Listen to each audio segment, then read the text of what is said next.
আহারে, এত তাড়াতাড়ি মরে গেলাম। এবার যে আর গুড়মুড়ি খাওয়া হবে না। কিন্তু আমি তো ভূত হয়ে গেছি, এবার তো ইচ্ছে মতো মুড়ি গুড় খেতে পারবো। বেশ, তবে এই নদীকে গুড়ের নদী বানিয়ে দিলাম। আর এই গাছকে মুড়ির গাছ।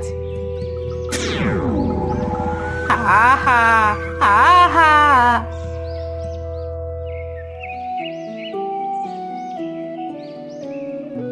আহ, খুব তেষ্টা পেয়েছে। যাই, ওখান থেকে জল খেয়ে আসি।